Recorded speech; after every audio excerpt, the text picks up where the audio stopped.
로마서 7장 12절을 한번 봐봐요. 로마서 7장 12절 말씀.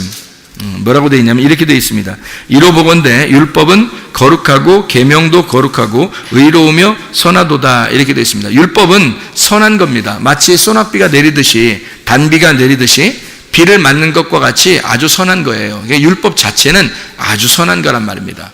그 율법이라는 건. 그래서 율법이라는 말씀이 없이는 주님이 오시지 못해요. 그래서 율법 안에서 예수님이 오셨다 그러죠. 그 비를 통해서 진짜 비가, 생수가 무엇인지를 우리에게 위에서 내려오신 진짜 생수가 예수님이고, 그 비가 내려오는 것은 소낙비와 같은 율법입니다. 그러니까 그 율법을 통해서, 율법 안에서 그 진짜 비가 되시는 복음, 예수 생수가 내려오셨다라는 얘기를 해주는 거거든요. 그래서 율법이라는 게 거룩한 거예요, 여러분. 그래서 율법 안에서 죄를 깨닫기 위해서 율법이 있는 거죠. 자, 우리가 24절, 25절만 읽고 마치도록 하겠습니다. 로마서 7장 24절, 25절 말씀. 자, 여기서 보니까 뭐라고 되어 있냐면요. 오라 나는 곤고한 사람이로다. 이 사망의 몸에서 누가 나를 건져내랴. 우리 주 예수 그리스도로 말미암아 하나님께 감사하리로다. 그런즉 내 자신이 마음으로는 하나님의 법을, 육신으로는 죄의 법을 섬기노라. 이렇게 되어 있습니다. 이거 잘 이해해야 됩니다. 잘 이해하지 못하면 성경을 잘 오해할 수 있고요. 이게 무슨 말인가 이렇게 생각돼요. 왜냐하면 여기서 바울이 이제 자기는 곤고한 사람이다라고 얘기했고, 그 다음에 죄의 법이 나를 이끌어간다 이렇게 돼 있기 때문에 이제 사람들이 생각할 때는 그래, 바울도 사람이니까 죄를 졌을 거야 이렇게 생각한단 말이에요. 이렇게 생각하죠, 그죠? 그런 사람도 있어요, 그죠? 그리고 바울이 얼마나 거기에 대해서 고민하고 힘들어하고 이랬을까라고 생각한단 말이에요. 곤고한 사람이로다 이렇게 얘기했으니까 날 곤고한 사람이야, 누가 날 건져줘, 뭐 이런 얘기 했잖아요, 그죠? 그래서 여기서 자기가 마음으로는 하나님의 법을 섬기지만 육신으로는 죄의 법을 섬긴다, 뭐 이런 얘기를 했거든요. 이게 여러분 잘 이게 이해하셔야 됩니다. 로마서 7장 24절에 곤고한 사람이라는 말은요, 탈라이포로스라는 단어입니다. 이 탈라이포로스라는 단어는 영속적인 시련, 계속 찌른다는 말이에요. 옆에서 계속 찔러요. 그러니까 괴로운 거죠, 그죠? 이게 무슨 말이냐면요, 곤고한 사람이라 이 말은 어떤 때 쓰이는 거냐면 전쟁에 패배해서 포로로 잡혀간 사람, 전쟁에 패배해서 포로로 잡혀간 사람이에요. 그게 곤고한 사람이란 단어입니다. 그러니까 이 곤고한 사람이란 단어는 전쟁에 패배해서 포로로 잡혀가니까 자기의 의지가 아무것도 없다는 얘기입니다. 자기 의지가 아무것도 없다. 내 의지는 없어졌다. 나는 내가 아니다. 이런 얘기예요. 이게 곤고한 사람이라는 단어입니다. 그러니까 자기가 비참한 상태가 되었다. 나는 내 의지가 없으니 나는 처절하고 비참하다. 나는 전쟁에서 패배했고 나는 포로로 잡혀간다. 이런 얘기예요. 그게 곤고한 사람이란 말이에요. 이 말이 무슨 말이냐면, 여러분, 전쟁에 패배했다 그러면 성경에서 진짜 패배한 사람이 나와요. 어디 나오죠? 창세기에 보면 야곱이라는 사람이 하나님하고 싸우죠. 하나님하고 전쟁한 겁니다. 하나님하고 싸워요. 싸워서 이겼어요, 졌어요? 예, 이겼다고 그랬죠, 그죠? 근데 이겼다고 그랬는데 실제로 이긴 것 같아요. 막 TKO 패 당한 거예요. 사실 TKO 패입니다. 권투를 하더라도 그렇다겠죠. 권투를 하더라도 쌍코피 나면 일단 수건 던지고 끝난 거죠, 그죠? 예, 그러니까 쌍코피 터진 정도가 아니에요. 야곱이 당한 것은 하나님이 그걸 이렇게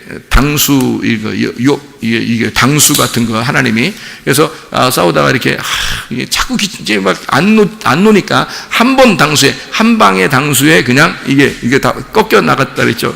여기 엉치뼈가 분절하니까 머리끝에서 발까지 중에서 가장 강력한 그 뼈가 여기랍니다. 이 엉치뼈. 여기, 그러니까 허리 밑에 바로 있는 거, 요 뼈 있잖아요. 그거래요.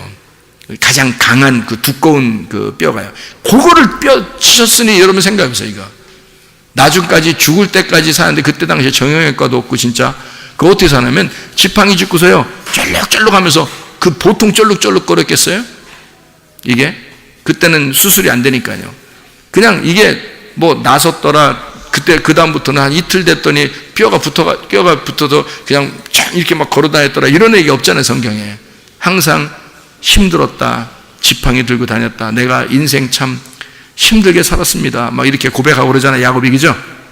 그 말은 진짜 힘들었다는 얘기거든요. 자, 야곱이 그렇게 살게 됐을 때 정말 막 하나님이 쳐서 패배시켰는데, 그거를 하나님 뭐라 했다고요?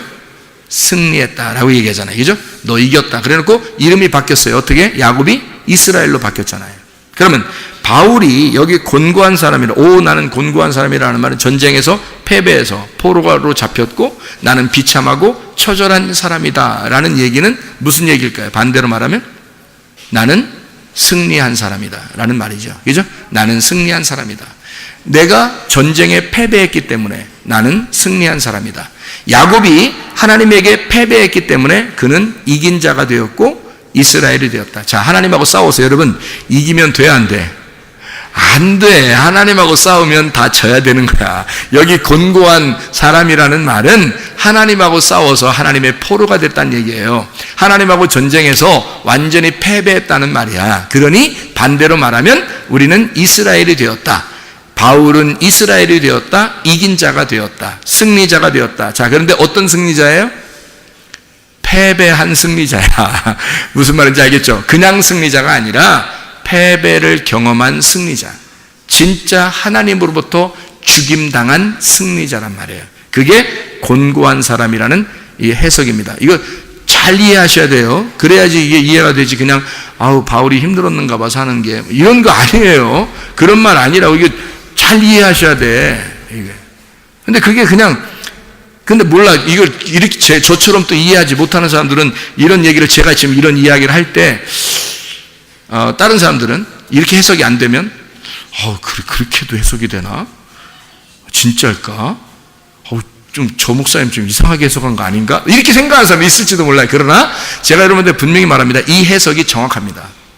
이 해석이. 왜냐하면 성경을 전반적으로 보면 야곱이 이스라엘 될 때도 사람들이 야곱이 싸워서 하나님과 싸워서 이겼다 그러니까 진짜 이긴 줄로만 아는데 그렇지 않습니다. 그렇죠? 야곱이 하나님하고 싸워서 지면은 그게 이긴 거예요. 진자가 이긴 거라니까요. 이 땅에서는 패배하고 지고 전쟁의 포로가 되고 비참해져야 하나님 안에 승리한 자입니다. 그게 성경에서의 승리자예요. 이긴 자예요. 그러니까 하나님하고 싸워서는 무조건 없어져 버려야 돼요. 그냥 납작 엎드려 버려야 되고 포기해야 되고 자기가 포로가 돼 버려야 돼요. 완전히 패배해야 된단 말이에요, 이게. 그래서 마태복음 24장에 돌 하나도 돌 위에 남지 않고 성전을 다 어떻게 한다고 했어요? 돌 성전 싹 무너뜨리겠다. 그 돌 성전이 누군데? 나예요. 나로 오신 예수님이라고요. 그래서 그 예수님을 죽어버리잖아요. 그죠? 그 예수님을 죽여버린다고요. 그렇게 패배한 거예요. 십자가가 어떻게 보면 어떻게 사람을 죽이는 거니까, 십자가가 죽이는 거니까 패배시키는 거죠. 그죠?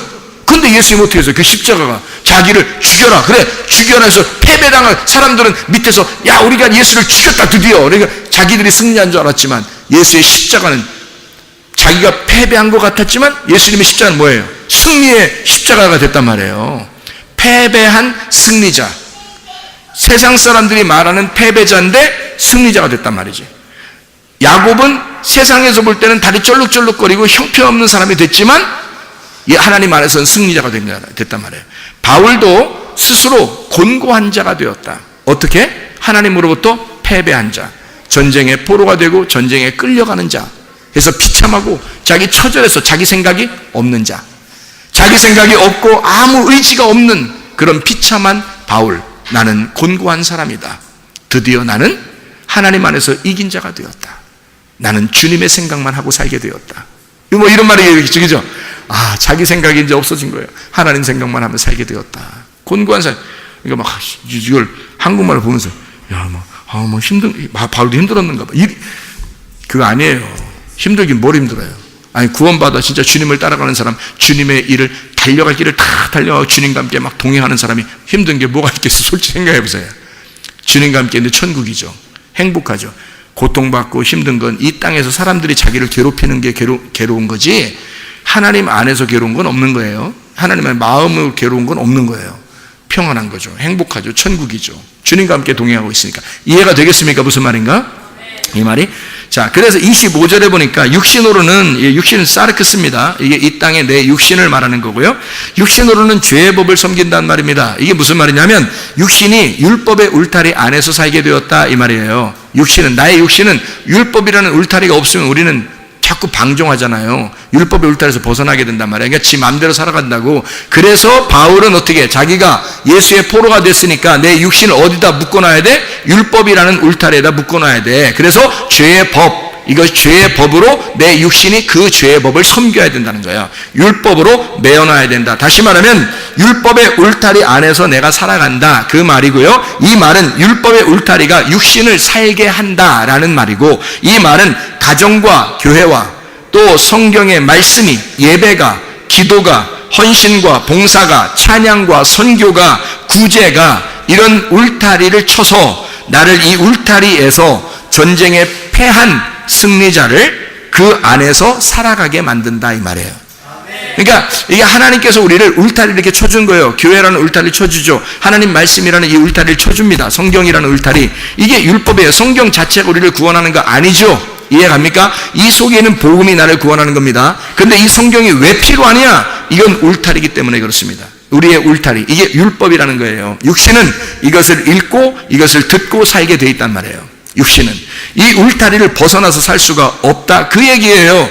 죄의 법을 섬긴다는 말은 성경 전체에서 죄의 법 뭐예요? 사망의 법이에요. 생명의 법의 반대를 얘기하는 것입니다. 죄의 법이라고 하는 건 생명의 법의 반대를 얘기하는 건데, 죄의 법은 성경 전체를 통해서 뭘 얘기하냐면 선악과를 얘기하는 거예요. 선악과, 율법을 말하는 것이다, 이 말이에요. 그러니까 죄의 법은 선악과, 율법을 의미하는 것이고요. 생명의 법은요, 생명의 법이에요. 성령의 법을 의미하는 것이고, 은혜를, 복음의 법을 얘기하는 거예요. 이렇게 나누어서 설명하는 것이죠.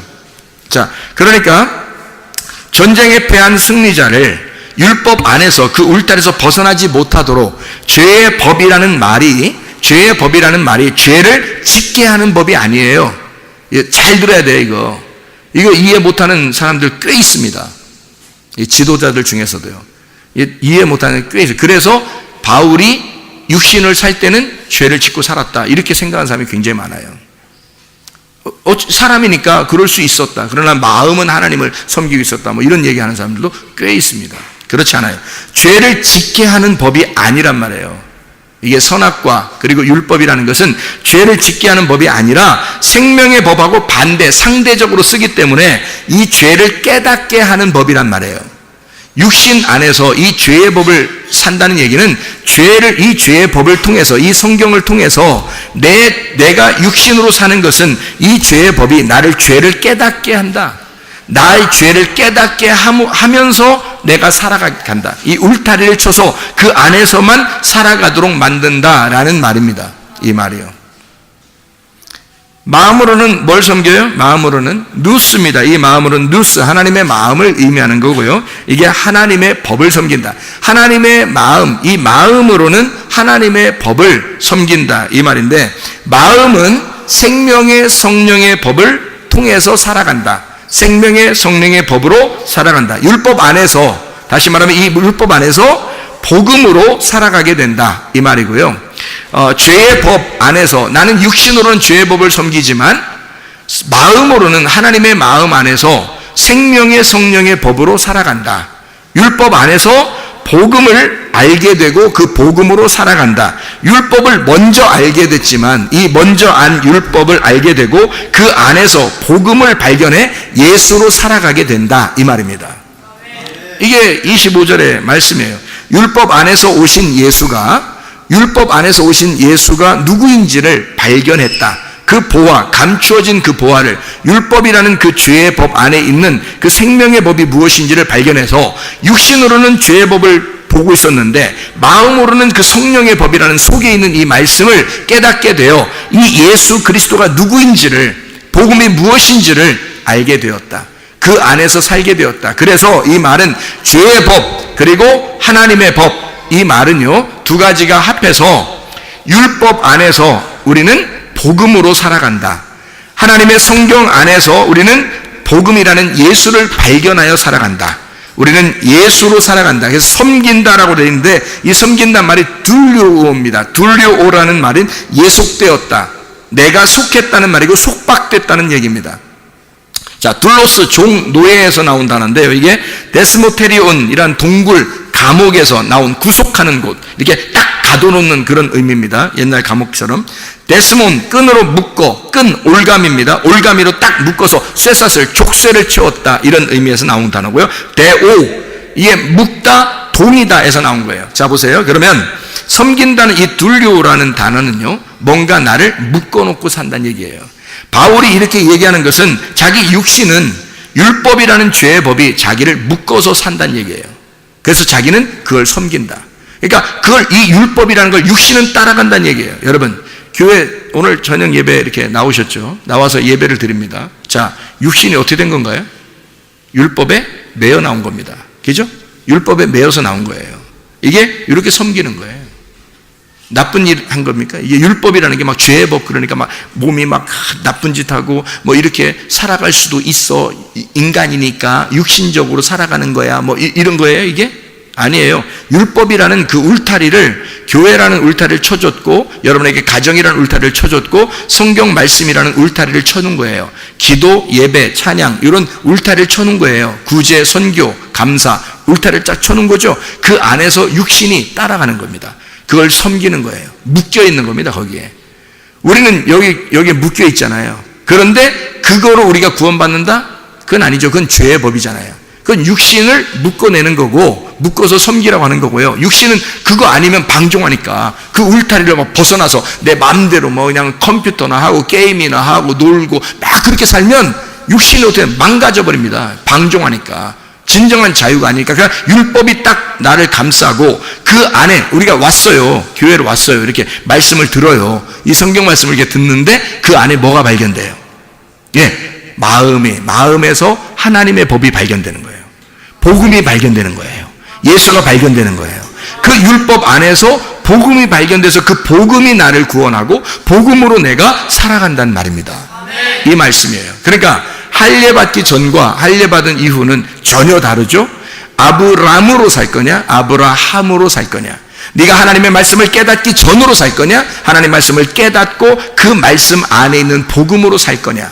네가 사례로 살 거냐, 사라로 살 거냐. 너 홀로 왕으로 살 거냐, 너는 사라지고 네 의지가 꺾여 예수 그리스도에게 사랑의 포로가 되어 그분에게 진정한 패배한 승리자가 되고 그리스도 안에서 이긴 자로 주님과 동행하다가 주님 만나시기를 바랍니다. 우리 하나님 아버지 사랑과 은혜를 감사드립니다. 하나님 아버지, 우리가 진정으로 마음의 가죽을 벗겨내고 그리스도 예수 안에 알맹이로 살아갈 수 있도록 인도해 주시옵소서. 하나님 말씀의 내용을 깨달아 하나님 마음과 하나가 되어 주님과 동행하다 주님 만나게 하옵소서. 예수 그리스도 존귀하신 이름 받들어 기도 올리옵나이다. 아멘.